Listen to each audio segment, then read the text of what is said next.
Hello friends, welcome to my YouTube channel team Aman Chawla.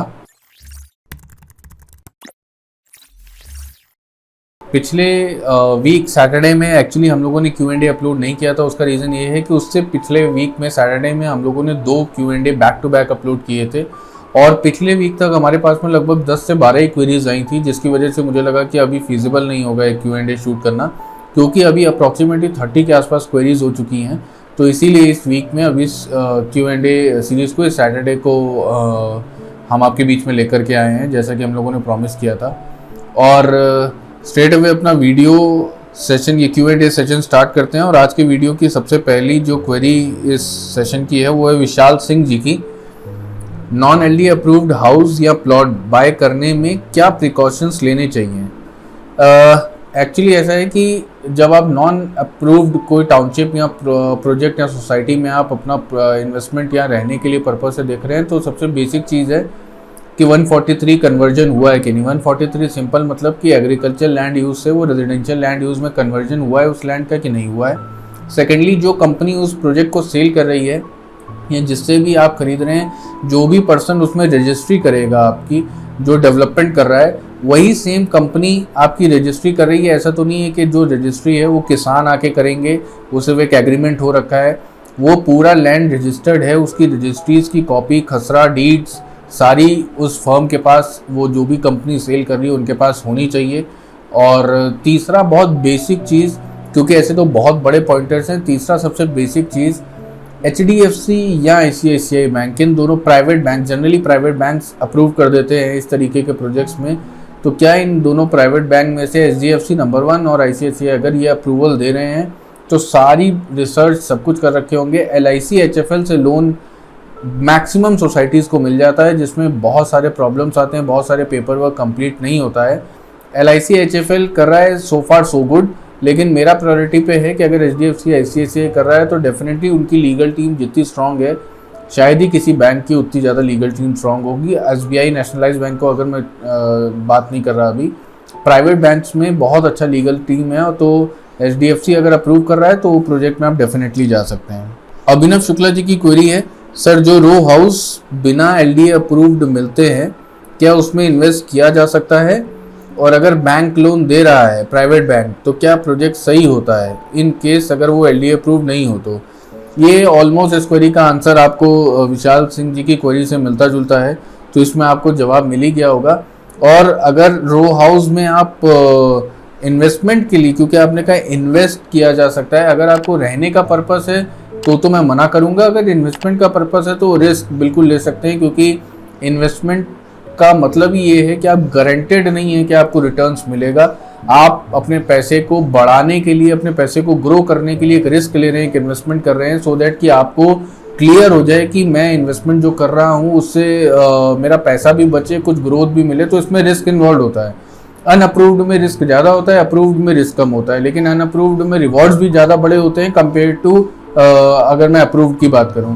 तो अगर आपकी रिस्क टेकिंग कैपेसिटी है और अगर आप इन्वेस्टमेंट के लिए देख रहे हैं तो जा सकते हैं। रहने के पर्पज से मेरा सब कुछ सजेशन होता है, क्योंकि घर में आप लाइफस्टाइल देते हो अपने परिवार को, अपने बच्चों को, बच्चे किसके साथ खेलेंगे, मेरा नेबरहुड कैसा होगा, पार्क कैसे होंगे, सोसाइटी कैसी होगी, पानी कैसा आएगा, सीवेज ट्रीटमेंट प्लांट का क्या कुछ रहेगा भी कि नहीं रहेगा, कैसे वेस्ट डिस्पोजल किस तरीके से कंपनी ने प्लान किया है, तो बहुत सारी चीज़ें होती है। तो घर अगर प्लान कर रहे हैं तो अप्रूव्ड टाउनशिप में ही करें।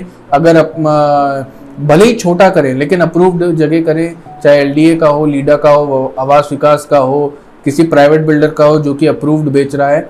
अनअप्रूव्ड में ना जाएं। और अगर इन्वेस्टमेंट है तो अप्रूव्ड, वो आपके ऊपर है कि आपकी रिस्क टेकिंग कैपेसिटी अगर है तो आप बिल्कुल जा सकते हैं। इंडियन करके है, नाम नहीं है। What is the annual appreciation rate of plots in areas like MR MGA फंसल्स and overall Gomti Nagar extension?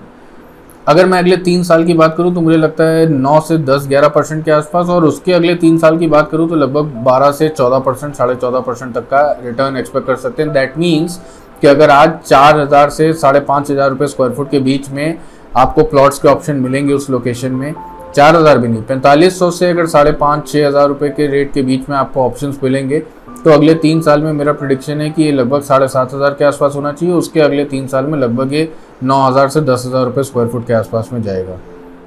सात्विक खरे जी की क्वेरी है, you said that 4,000 to 4,500 will go up to 8,000 plus in 6 years. So let's say we take 4,500 will be 8,000 in 6 years. That gives us the return of just 10% per annum, and we are not factoring here stamp duty, commissions and all taxes. And you have to invest such a huge amount at one go. इससे बढ़िया तो हम index fund में SIP कर लें, no commission, no stamp duty and low ticket size. Dear friend, real estate has peaked and it is unfair to expect 2010 time return today.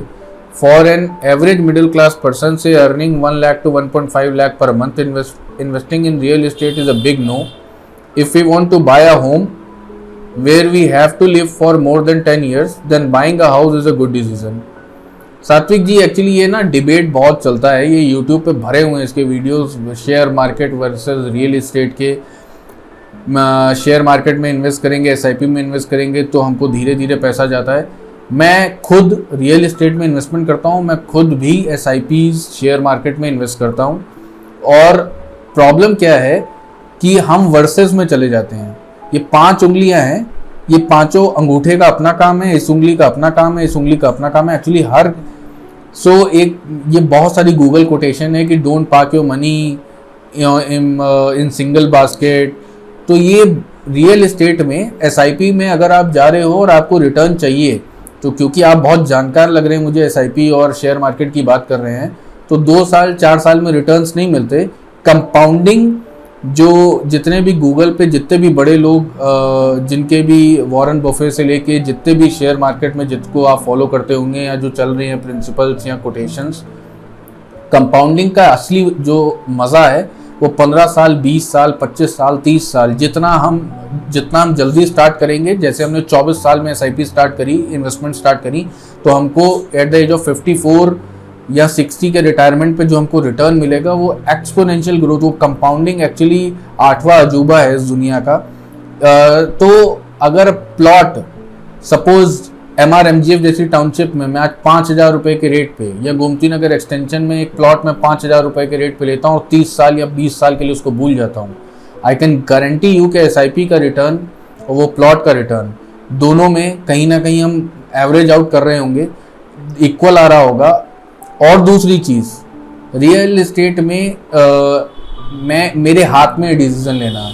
जब मैं SIP करता हूँ या शेयर मार्केट में करता हूँ तो सिर्फ मैं ये प्रिडिक्ट कर रहा हूँ, मेरा प्रिडिक्शन है कि रिलायंस अगले 15 साल बहुत अच्छा काम करेगी, TCS अगले 15 साल में बहुत अच्छा काम करेगी। या अगर मैं किसी छोटी कंपनी की बात करूं, टाटा पावर, कुछ बहुत मैजिकल काम हो जाएगा, अभी EVs आ जाएंगी और सब कुछ अच्छा हो जाएगा तो टाटा पावर।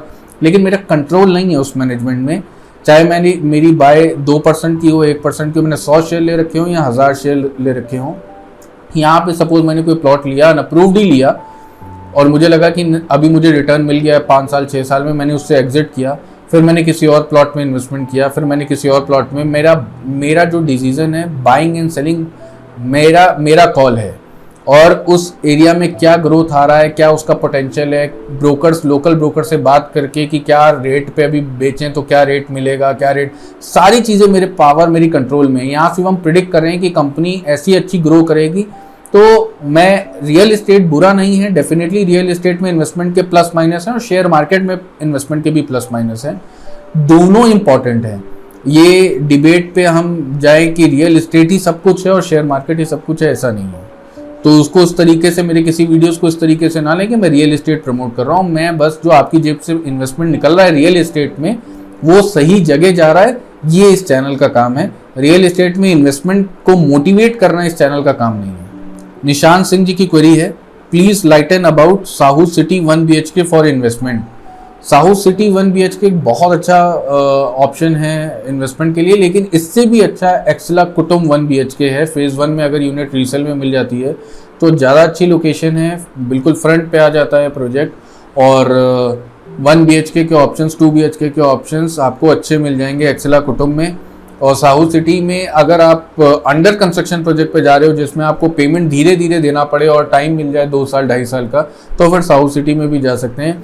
उस एरिया पे 1 BHK की यूनिट्स बहुत कम हैं, तो जो उस टिकट साइज में आ रहे हैं, जो रेंटल इन्वेस्टमेंट के हिसाब से, एक पैसिव इनकम के हिसाब से सोच रहे हैं कि मुझे रेंटल इनकम आता रहे, उनके लिए एक अच्छा ऑप्शन है। क्योंकि IT city, medical city, medi city, अभी वहाँ पे और भी बहुत सारी चीज़ें उस रोड पे आ रहा है, पूर्वांचल एक्सप्रेसवे भी चलने के बाद, तो उस एरिया में उन प्रोजेक्ट्स में काफ़ी दम है और लो टिकट साइज़ के प्रोजेक्ट्स हैं। तो लो टिकट साइज़ की वजह से 1 BHK और 2 BHK इन नियर फ्यूचर आपको रिटर्न्स दे जाएंगे और रेंटल इनकम अच्छी देंगे।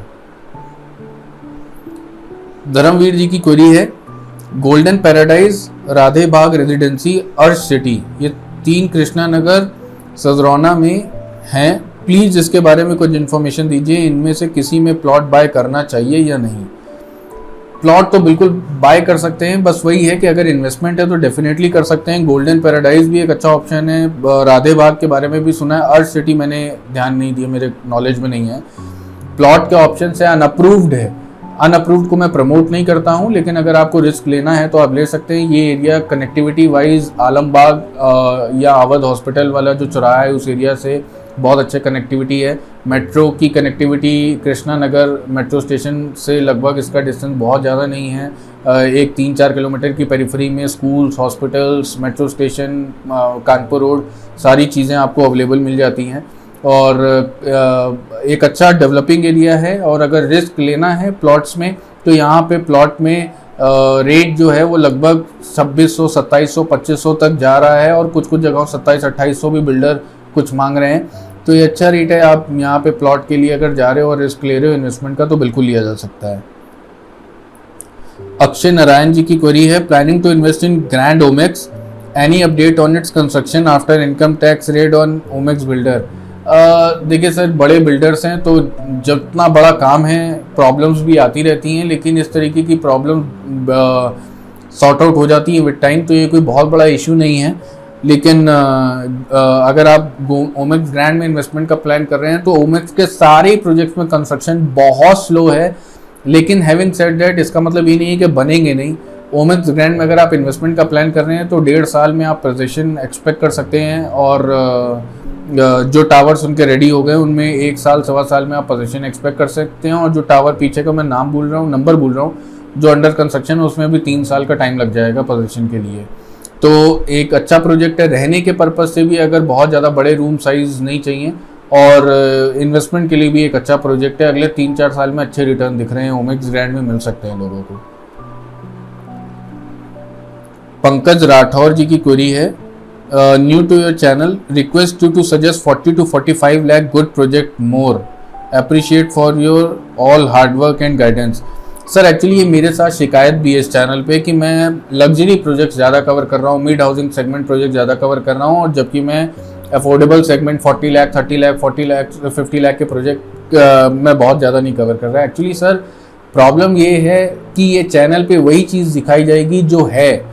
लखनऊ में अफोर्डेबल हाउसिंग के साहू, एक्सला, ओरो, ग्रीनबेरी सिग्नेचर्स, 3-4 प्रोजेक्ट्स को अगर मैं छोड़ दूँ या 4-5 प्रोजेक्ट्स को मैं छोड़ दूँ तो बहुत ज़्यादा प्रोजेक्ट इन्वेंटरी है नहीं इस तरीके की जिसको मैं सजेस्ट करूं 40-45 लाख में। लेकिन डेफिनेटली इसमें हम ध्यान करेंगे अगली बार से और कि हम कुछ ऐसे प्रोजेक्ट्स को लेकर आएँ। लखनऊ में मैक्सिमम लॉन्चेस अब जो हैं वो मिड हाउस सेगमेंट की हैं, लग्जरी सेगमेंट की हैं।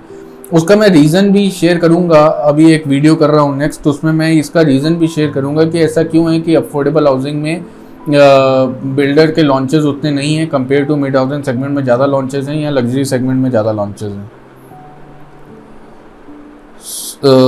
संदीप जी की क्वेरी है, I want to purchase free hold plot in Indira Nagar Sugamau area, please suggest me for that area. बहुत अच्छा एरिया डेवलपमेंट आ रहा है वहाँ पे, 3000 से 2500 से 3000, 3100 के रेट में आपको प्लॉट्स के ऑप्शन मिलते हैं। एरिया बहुत अच्छा कनेक्टिविटी है मुंशी पुलिया से या आपका इधर पॉलीटेक्निक चौराहे की तरफ से, और उधर अगर आपको खुर्रम नगर की तरफ निकलना है, बादशाह नगर की तरफ निकलना है तो काफ़ी अच्छा एरिया डेवलपमेंट है। रिंग रोड से बहुत अच्छी कनेक्टिविटी है और इंदिरा नगर की तरफ प्राइजेस 5000, 4500, 6000, 6500 तक पहुंच चुके हैं। तो अभी लोग जानकीपुरम की तरफ अगर जो नहीं जाना चाह रहे हैं, इंदिरा नगर से आउटस्कर्ट्स, इंदिरा नगर के एक्सटेंशन की अगर मैं बात करूं तो सुगामऊ एरिया एक ऐसा एरिया है जहां पे आप आराम से प्लान कर सकते हैं और यहाँ पे आपको लगभग 3000 के रेट में, 2500-3000 के रेट में आपको प्लॉट्स के ऑप्शन मिल जाएंगे और विला के ऑप्शन 5000 से 6000 रुपये स्क्वायर फुट के रेट पे आपको विला के ऑप्शंस आ जाएंगे। सत्येंद्र पांडे जी की क्वेरी है, any update on omega Windsor green. Omega Windsor green पे हम ऑलरेडी वीडियो शूट कर चुके हैं और इन नेक्स्ट 14 डेज वो वीडियो आपके साथ शेयर हो जाएगा। तो उस पर ओमेगा विंडसर ग्रीन के कंस्ट्रक्शन अपडेट और पोजीशन टाइमलाइन को हमने कवर किया है। रामेश्वर त्रिपाठी जी की क्वेरी है, sir what is the future of Omaxe metro city Kalli Paschim Raebareli road of plots, I want to purchase as end user, please advise. Sir अगर आप 5-7 साल का टाइम लेके चल रहे हो तो प्लॉट्स भी मिल जाएंगे, अंदर बहुत सारा डेवलपमेंट आ चुका होगा। और अगर आप इससे 2 साल 3 साल का टाइम लेके चल रहे हैं तो आपको रजिस्ट्री तो हो जाएगी, लेकिन प्रॉब्लम आएगा कि अभी बहुत सारे मार्केट वहाँ आसपास डेवलप नहीं है, तो सब चीज़ों के लिए आपको पीजीआई हॉस्पिटल के पास आना पड़ेगा। जो वहाँ की मार्केट है उसी से आपकी बहुत सारी बेसिक रिक्वायरमेंट्स फुलफिल होंगी। तो अगर प्लॉट्स ओमेक्स कल्ली पश्चिम में प्लॉट्स के प्रोजेक्ट वैसे ही बहुत कम है और लोकेशन उसका बहुत अच्छा लोकेशन है, Omaxe metro city main Raebareli road से लगा हुआ है, लेकिन उसका जो प्लॉट का प्रोजेक्ट है उस पर बिल्कुल आप जा सकते हैं, कोई इशू नहीं है। बहुत पीछे की तरफ ना जाइएगा, आगे फ्रंट के पॉकेट जो रायबरेली रोड से ज़्यादा पास है उसकी तरफ रहने की कोशिश करिएगा। जितना आप पीछे जाओगे उतना आपको और जो साल दर साल आपको टाइम लगेगा वहाँ पीछे माइक्रो मार्केट्स या कमर्शियल मार्केट्स को डेवलप होने में।